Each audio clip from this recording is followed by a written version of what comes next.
Welcome to Torah Smash, the podcast for nerdy Jews, where our lives of Jewish learning collide with our love of nerd culture. I am Barak Malkin. Joining me today are Ethan Lane Miller. RDY. In each episode, the host will lead a discussion of what we lovingly call a Torah Smash, which we have defined as a beautiful collision of one thing from the world of Judaism with another from nerd culture. The other co-hosts don't know the topics being presented, so try and guess the pairing along with them. Today's host is me again. Hello, everybody. Hi, Barak. Hi, Barak. So good to see you. Thank you. So the topic for today is one that I've studied many, many times as a Jewish professional. It is from Exodus chapter 18, verse 1 through chapter 20, verse 23, more well known as parsha Yitro. And I chose this topic because when this episode airs, we'll be heading into the summer. And I know a lot of people are already thinking about their own leadership trainings for their staff or their lay leaders. So for those who haven't had the pleasure of studying this portion, here it is in a nutshell. So the Jewish people, and Rabbi, please correct me if I'm wrong. I'm using my hands to talk right now, and RDY is making fun of me. I was doing the Austin Powers. Help, help, I'm trapped in this nutshell. Oh, that's what you were doing? I'm glad you said you got to speak up.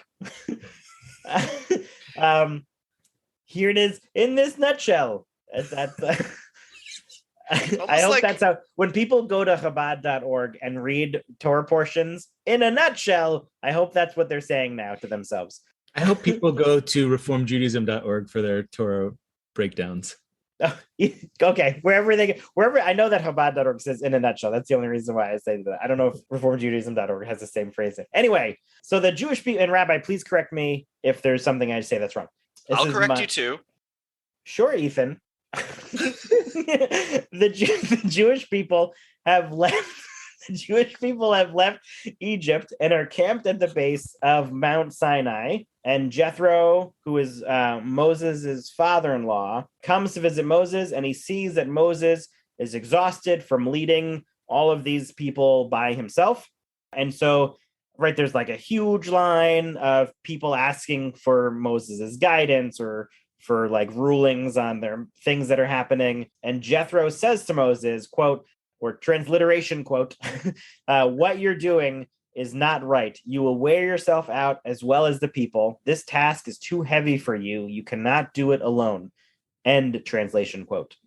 So he tells him to find like capable individuals among the people to be leaders and let them handle the minor disputes on their own, but have them bring like major disputes to Moses.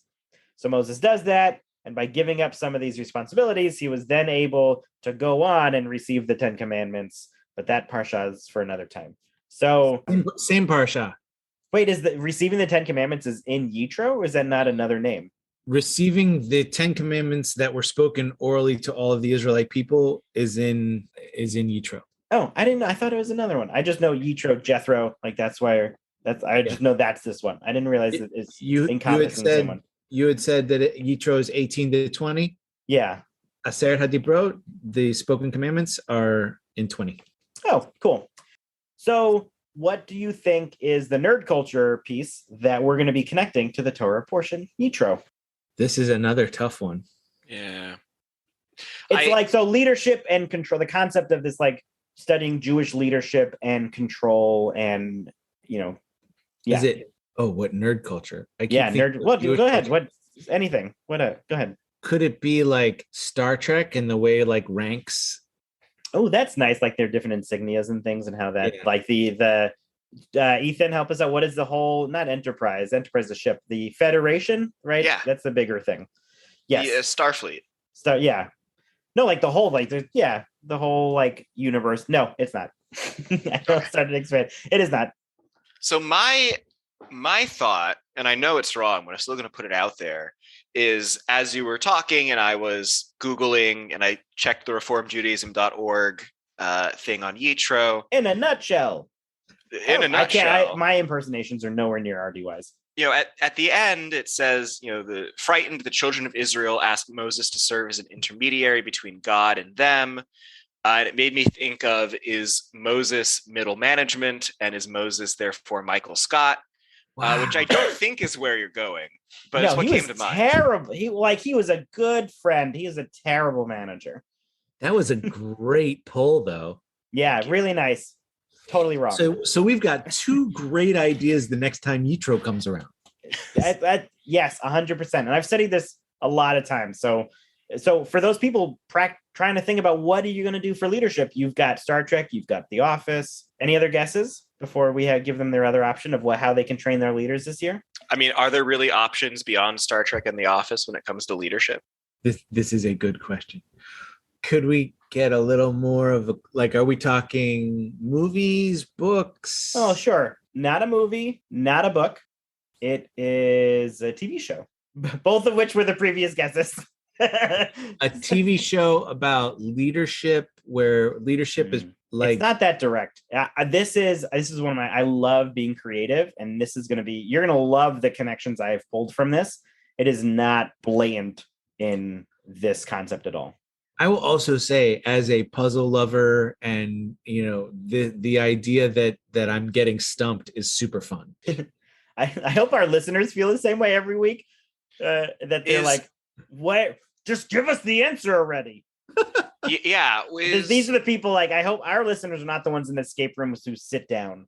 That's my assumption. Yeah, I don't think that so. These are the ones who constantly look for more clues, right? If you're listening and you sit down in escape rooms, you should probably skip forward about 5 minutes in every episode until we get to the point where we revealed everything. Or just listen to This American Life, where they tell you everything. The type of show, is it maybe like a show with a family? Is it a show at a school? Technically, yes, family. No, there's no schooling. I mean, it's too close to The Office, but I could also start thinking about Parks and Recreation. There's a lot of leadership you could pull from there. I'll give you another hint. It is way more current. Oh. Is it The Marvelous Mrs. Maisel? It is not The Marvelous Mrs. Maisel, but it is Marvel. Oh, goodness gracious. Oh, my stars and garters. Is it Wanda? Today's topic will be the first of the Marvel Disney Plus TV shows. I'm so excited. WandaVision. Yes. And this is when I say spoiler alerts ahead if you have not yet watched WandaVision in its entirety. I'm so excited that we're talking about this, particularly before the episode where we talk about Doctor Strange and the Multiverse, because listeners, watch WandaVision before you see Doctor Strange and the Multiverse if you have not yet seen Multiverse of Madness. All right, so we learned that Wanda has created this town in her own hex, they call it. I loved how they got the hex out of it. That's the math in me loved that. Her own hex of reality. And as entertaining and quirky as the first few episodes were, it's really about halfway through that this mystery begins to unravel itself. So I think it was the Halloween episode when Vision started exploring the town without Wanda. He found Agnes in her car and she spoke in riddles and such. But he also found a whole street of neighbors that were incapable of movement. And we learned later that they were they could not control their own movements, right? Correct. And so we learn later that Wanda is controlling the town. So we can see that she can only do so much of all her by own. herself. Like Jethro said to Moses, this task is too heavy for you. You cannot do it alone. And she doesn't have the capability to control everyone all at the same time. Barak, right? you are totally correct. That is a brilliant pull. I've got so much. There is so much in this series about control and choice and leadership. And we're going to get to it. Stay tuned. We don't have any ads placed here. Yeah. What are your thoughts on that? I'll just start with that. The town is in her control, and if she's not there, nothing happens without her. I hope you can still hear me because my mind is so blown. I'm trying to clean it off of my keyboard and microphone. You're gonna have some more moments. There are some really good pulls that I've got that are still coming. I'm still stuck on the idea of the limits of micromanagement. If you micromanage anything, there's a certain point where people are you can't go so far to micromanage everybody. And if you try to, there are going to be people who are just stuck there, frozen. Yeah, you can't. Yeah, and I'm gonna, Rabbi, I want you to help me in this episode of those pulls from the portion that I don't know all of it, but right, there's that story that like there's a line of people and they are not moving. The people at the end of the line are not getting anything solved because Moses is trying this all on his own. The people that are nowhere near, the people first 5, 10, maybe 15 a day, I don't know how many he sees in a day, right? They can get some movement done as they get closer and closer to Moses. The ones in the back of the line aren't moving at all, and nothing is happening with them. Well, what you're doing right now is you're taking the text and you're using a midrash. So a line specifically is not described, but it does say Moses sat to judge the people, and the people stood by Moses from morning to evening. So whatever he is doing, it takes him all day.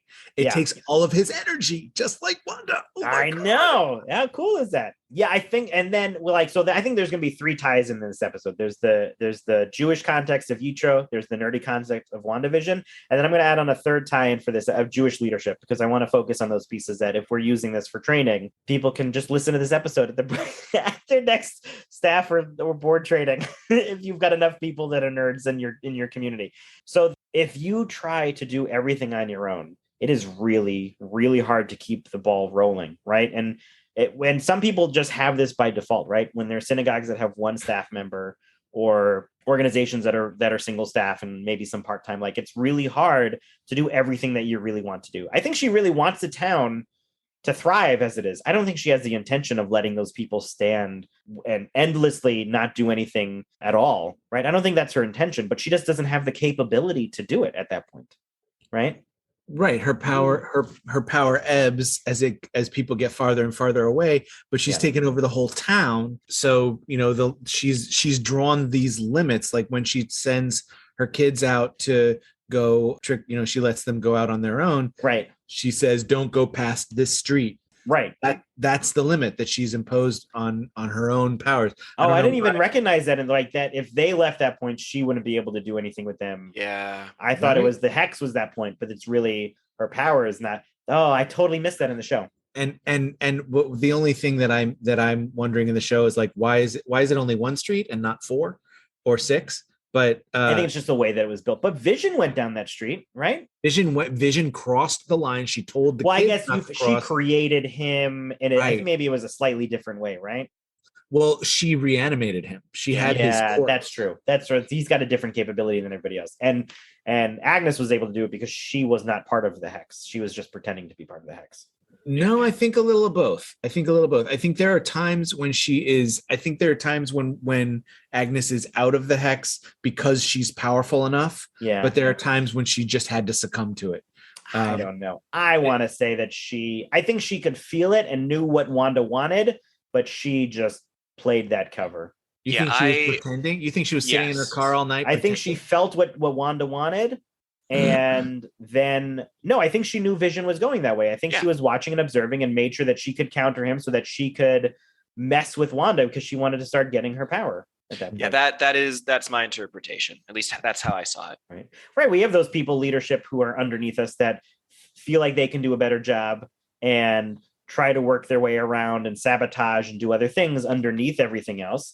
Right. Yeah. And so that's what Agatha was trying to do, was trying to sabotage so that she can get the power.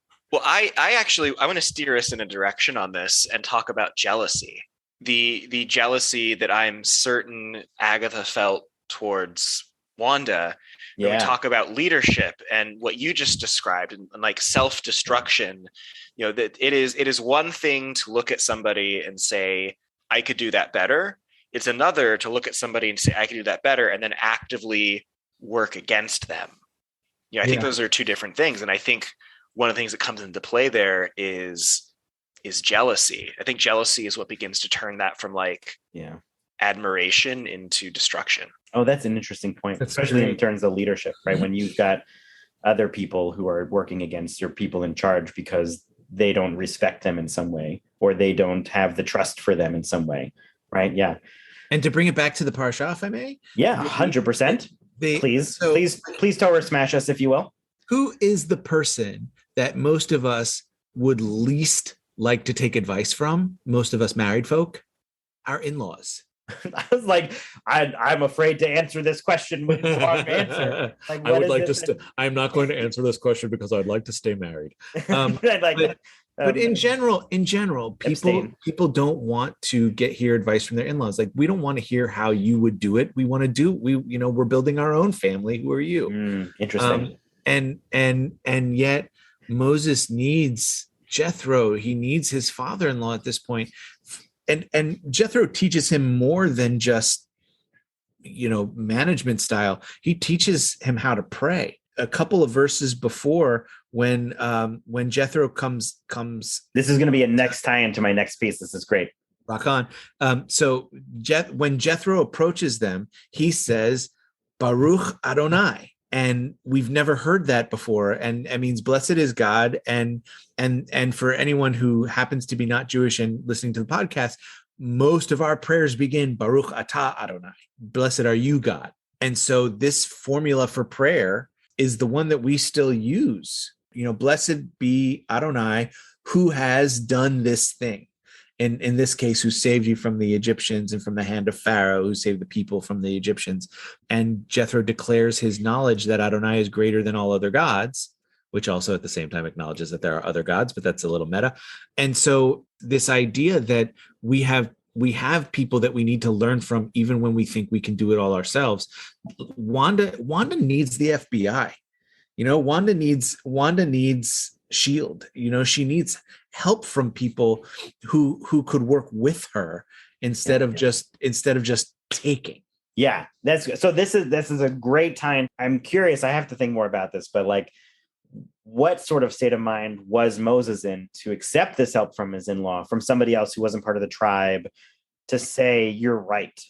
Like, there was some connection. He got to him in an emotional state and a spiritual state, whatever it is. So all of this essentially started because of Wanda's past trauma, right, of her emotional state, that not just her brother Pietro being killed, but her having to destroy Vision, her lover, husband, whatever phrase we want to use in the MCU. And then it was all for nothing. For nothing, right? And there's this episode of flashbacks where we really get a much better view of not just why these episode styles were so important to her, but how Vision supported her after Sokovia, right? He supported her through that grief, and he was so important to her. And I think, right, that if he wasn't there, maybe we would have gotten this a little bit sooner, right after her brother and this traumatic, like, global devastation happened with Ultron. But when she lost him too, there was just something that snapped, and she lost all direction.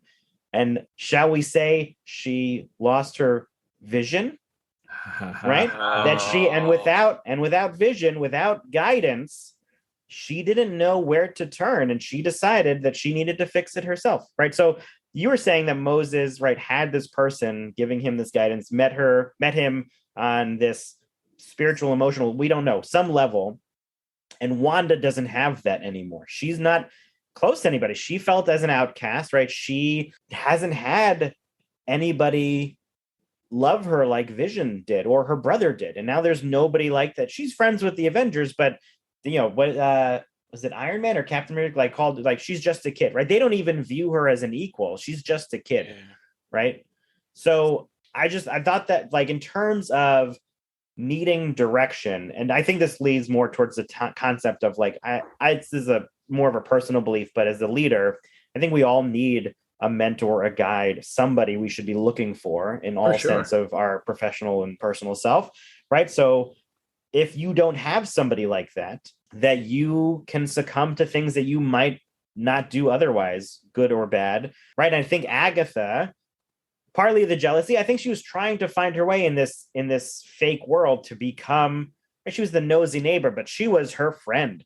She was the person that was in every episode trying to get that close relationship with her.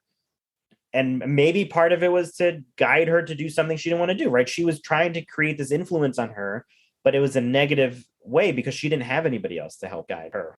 I think a lot about how, this is a phrase I use, when I do or participate in my own leadership trainings, that leadership can be very lonely sometimes. Mm-hmm. And you really need to find your people. Some of it being that, who else is going to know what you're going through other than your peers? And I would say that a lot when I was an assistant camp director in the URJ. Like, who better to lean on than your other assistant directors? Right. But even thinking about camp or youth group or synagogue leadership, finding your people who can not just be there practically in terms of, can I run this idea past you, but emotionally as well. Yeah, 100%. I think every leader needs that support. We can stick with Jewish leaders. Like, in Jewish community we are a community in every sense of the word, and you can't be a one person community. That definition doesn't apply, right? So you need other people with you at all times. And I think it goes for the membership and it goes for the leadership, that none of this can be done on our own. Period. Absolutely. I'm trying to think which order I'll keep going this way. So I think the ending, most of this conversation happens in the last, 4 episodes, I'd say. And I'm talking about the ending. We're going to jump back to some other pieces, but everything comes tying together with these pieces in the second half. So the ending is a tough lesson for leaders. Sometimes it's really when she gives up all control, right? She's decided to give up all control, and the hex is dissipating. She even says to the kids, "Thanks for choosing me to be your mom," right? She acknowledges finally that she has to give other people the choice, and she can't force choice upon them. Then the hex is gone, and Wanda's walking through town, and everybody's giving her these mean looks. And then is it Monica Rambeau? Right, Monica Rambeau says to her something like, "They'll never know what you sacrificed for them." And she says, "Wouldn't change how they see me. Doesn't matter anyway." And she apologizes for the pain she caused. But, what I'm pulling from this is that sometimes in leadership roles, even when we make choices others don't agree with, that even if it is for the right reasons, it's really hard for those who aren't part of the decision-making process to really understand why you did something sometimes.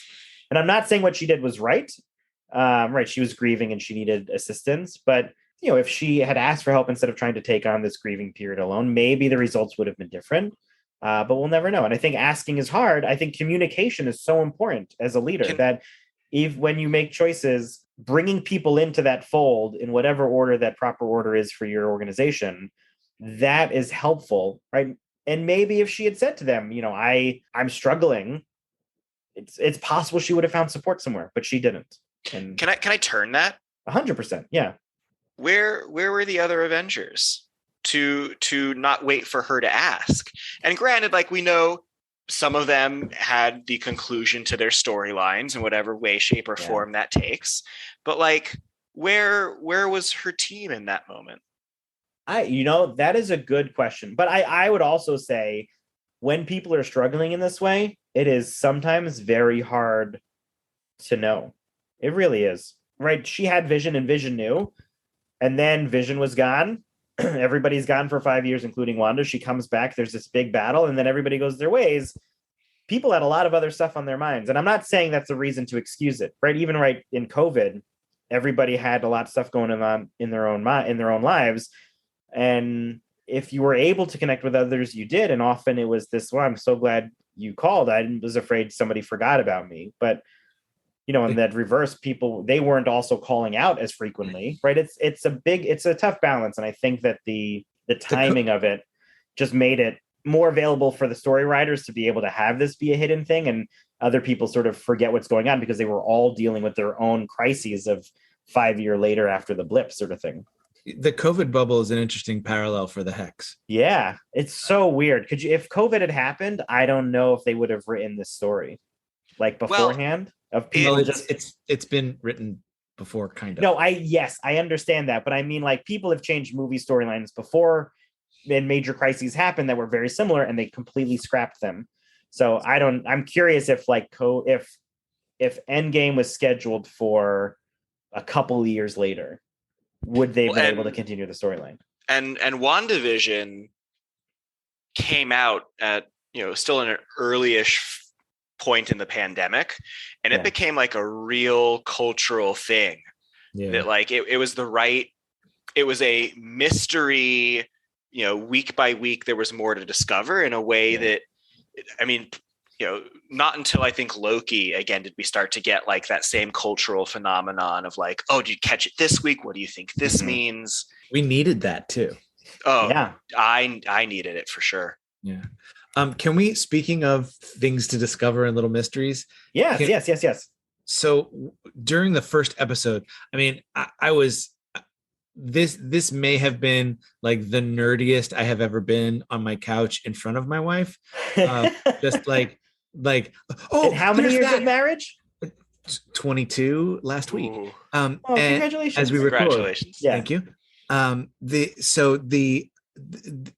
And yeah, like, I mean, I was sitting and I was so needing this, like you just said, Ethan, that I was like close to the TV, leaning in, trying to soak in every detail, to the point where I was like when the bottle of wine was pouring with the first episode, the bottle of wine said Maison de something with an M word. And I was like, House of M. House of M. I was like, so House of M. This is House of M. Yeah. And like that's the excitement that I had from this.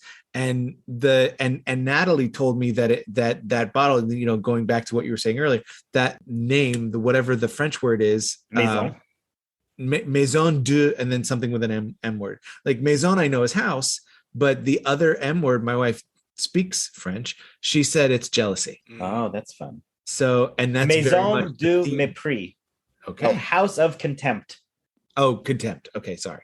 But that idea of, she needs something that she doesn't have. She's got, I was going to say jealousy. She's got contempt for the mothers who are raising healthy children and real children. And well, there was one who, she came out, she's like, I haven't seen my kid. Like, you've got to let me see my daughter, right? Yeah.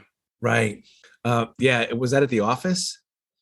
No, it was one of the townspeople when she came to, or it was a short moment of coming to. I think it was when Agatha was trying to convince her that she was doing something wrong. Yeah. So, there's just and the commercial breaks that all had little Easter eggs in them. Yes. Yeah, it was really fun. It's definitely one of those you have to go back and watch again. And is Easter egg a common term, or should we tell Susan what that means? Go ahead. So an Easter egg is when, especially in comic book and sci-fi movies, but it happens in other movies too, where the director will plant things in the movie to reference other movies, other things, and the MCU is ripe with Easter eggs. Can we update it for our podcast? I think going forward, we should say that it was filled with Afikomen. Ooh, I like that. So your sister Susan should understand what an Afikomen is. So yes, an Afikomen is a gift that, oh my God, I love something it. That's hidden, that's surprising, and always fun to find. Oh, I'm gonna, wow. Way to bring your Yiddishkeit to the MCU, Barak. Nice. I want to ask, based on a question you just kind of said, Barak, a little offhand of like, we should go all rewatch it. I need to frame it as a question. I said I was going to frame it as a question. I don't think I can, so I'm just going to say it now. Okay. I think that there was something really magical about that particular moment in time where we were in terms of COVID, and that it was a mystery. And I think even like if I took a friend who hasn't seen WandaVision now and watched it, it'd be a very different experience than what it was for me. And speaking for my sisters, like we would all text each other at some point, like 24 to 36 hours afterwards. We'd all text each other and say, I have seen the thing. Once we all had texted, I have seen the thing, we would all just start being like, okay, what do you think about this and this and this? Definitely a show that everybody stayed up to date on, right? I'm like 10 episodes behind on This Is Us. But it's also, I think Marvel shows, it's hard for me to stay behind on anyway. And I don't know what my point is in saying this, other than it was just very special. Very, very special. Cool. You look like you're going to say something, RDY. I always look like I'm going to say something. All of the little teases, that are in this. I was just thinking about the Bova milk commercial, which is a way to point to Bova Ayrshire, who was Wanda's mom, Wanda's mom's midwife. So this like Auntie A seems like a way to point to, again, another like arrow at Agatha Harkness, who is Agnes. Yeah. And just so many ways that this show just gave you little bits. It was really fun. I know, and that wasn't I think it was acquired taste for a lot of people because the first few episodes were like seemingly not the story, right? They really were. There was a lot of stuff when you go back and watch, but the first time through, it's like, I don't want black and white, or I didn't care about Dick Van Dyke, so why should I watch this show or Bewitched or something? Absolutely. But I think that also teaches us something about leadership, because sometimes we need to give people what they can handle, not what we know. Yeah, absolutely. I have a couple of like other fun topics. I'm trying to think of what we'll talk about. This one, White Vision, is really a fun poll. But the thing I want to talk about in terms of Jewish leadership is White Vision and Wanda's vision and their ship of Theseus discussion, right? That if you don't remember, or if you haven't seen it, ship of Theseus is a philosophical term or thought-provoking idea that if you continue to change every bit of this ship, at what point is it not the ship anymore, right? At what point does the ship of Theseus, if everything is changed out, is it still the ship of Theseus, right, in terms of vision and White Vision?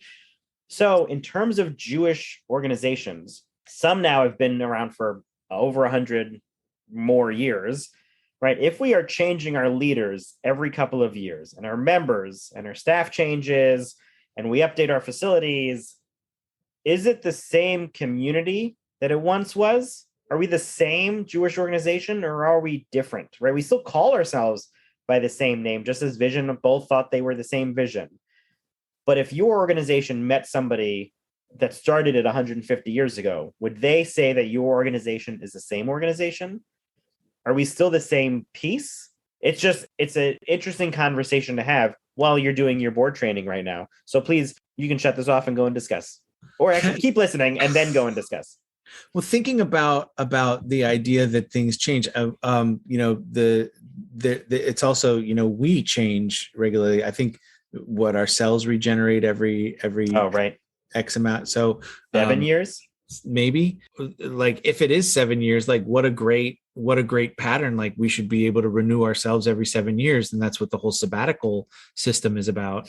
But in terms of creating an organization, you have the bones, which I don't know if our bones totally regenerate. I don't think they do, but you have the again, not a science person, the bones. Let us know in the comments. Yeah. The structure stays the same. The foundation is there. But things on the outside change, and I mean it's true with humans at all. We're working out more, we look more buff. We are a little too not careful. We gain the COVID-19, then we look a little more dad bod. So it's not a dad bod; it's a father figure. and we can, but our outsides can change, but our core is the same. And the same thing happens with the MCU, the different phases that the MCU is going through. And with the Fox, Sony superheroes that are in the same universe that, right, the building is changing. It's not the same. Now you've got different support. And even in even say a synagogue, right? Or a camp, there are times over the 100 years where you've got to replace the support beams or your air conditioning or the windows or the flooring or the carpet or the walls. You are changing almost your entirety of your structure. And sometimes you have an awful hurricane or some other devastating situation, and you've literally changed the structure. So if you've changed your leaders, it's just a concept thought. There's no answer to this. It's just for leadership purpose. Are you the same organization? And if not, what are you? But if you are, how are you the same and how are you different than 150 years ago? I think my gut answer when you were first proposing this question was it's down to culture. What's the culture of your community, the culture of your institution? The details might change, but the overall picture maybe doesn't change that much. If the culture is the through line, then the leaders don't necessarily change it by that much. And Barak, as you were talking about this, I was thinking about summer 2021, where the camp I was at underwent a major leadership transition, and the director who was there for over 40 years, he was gone, and there was a new director, and it was still camp, and it was still the same culture, and it was a phenomenal summer, and it was a phenomenal camp. And yet, of course, there were still people who were being like, oh, camp has changed. And, sure, some of that is the prerogative of a new director.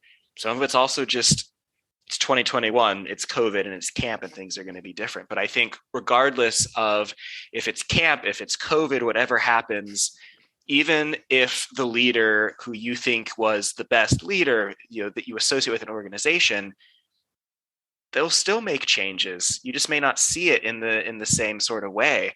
I was talking to a staff candidate yesterday who was going to be new to camp, and he was asking me, how am I going to learn about the things that camp has? How do I learn about the traditions? And I said, well, you'll learn some of them. And I said, and the big secret is if you do something at camp twice, suddenly it becomes tradition. It does. It's not tradition until you start doing it for the first time. And so I think it really all just and comes even then back it's to not culture, even like set in stone, right? Like she ran this town for many, many days, and after a couple of days you're like, oh, this is custom, and then after many more days you're like, maybe we should change this. She did a redo for us every episode, but we don't know whether it was every day, what was in between. I totally agree.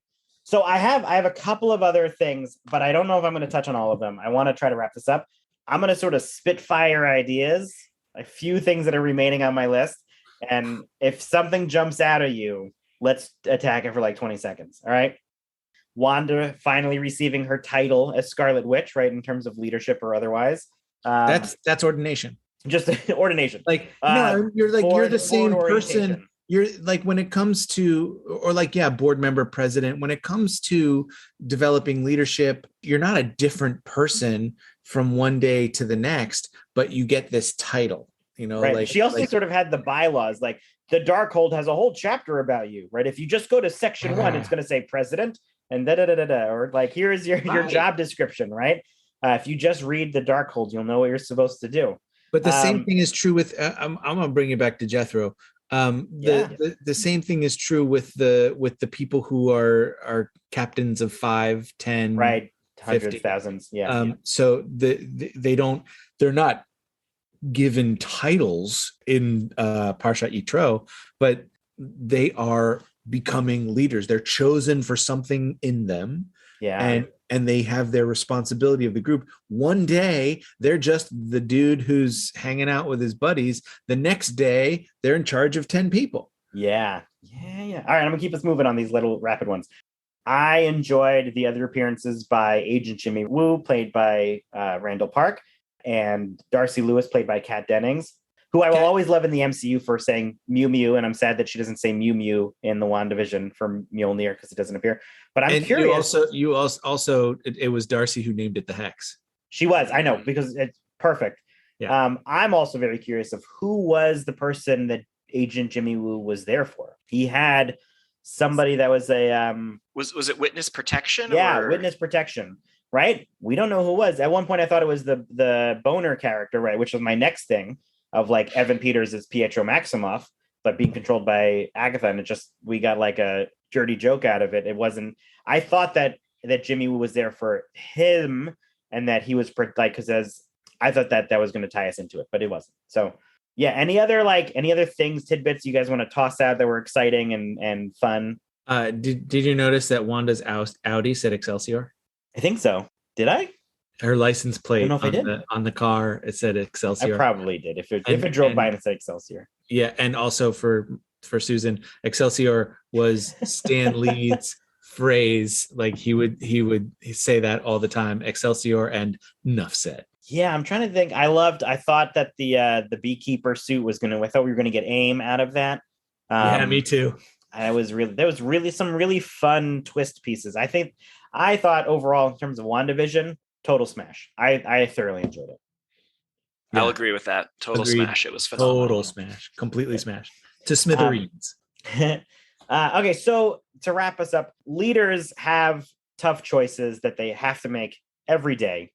But I do believe that the best leaders can't do the work alone. You need to have partners, supporters, mentors. You have to find people to lead with you and guide them. They give you balance and perspective and direction and can be a really great sounding board for problem solving. And plus, the next time you don't agree with someone's leadership decision, just think to yourself, well, at least I'm not being mind controlled somewhere in New Jersey. At least I'm not in New Jersey. I'm in New Jersey, just so everybody knows. So that is a personal dig. Just because, you know what's funny? The fake town of Westview is real. The real town of Eastview in the show that it's next to doesn't exist. So the fake town is real and the real town is fake. So that'll do it for this episode of Torah Smash. Our fiscal sponsor is Jewish Creativity International. Our theme music was created by Sean Fogel. You can check out Sean's bands and studio work at www.thesleepywest.com. Today's episode was sponsored by Congregation B'nai Tzedek, a Reformed congregation in Fountain Valley, California. Their super congregation and amazing rabbi are always ready to welcome new members, spiritual seekers, or just curious people who want to experience an amazing Shabbat service. Anyone who wants to come in and pray with them in peace will always be welcomed with great love. Congregation B'nai Tzedek is where you matter. You can learn more about Congregation B'nai Tzedek in our show notes. We want to hear from you and continue today's nerdy discussion. Go to torahsmash.com to find out where to connect with us online, email us directly, find previous episodes, and more. And, as our Bubby always says, with great Jews, there must also come great podcasting.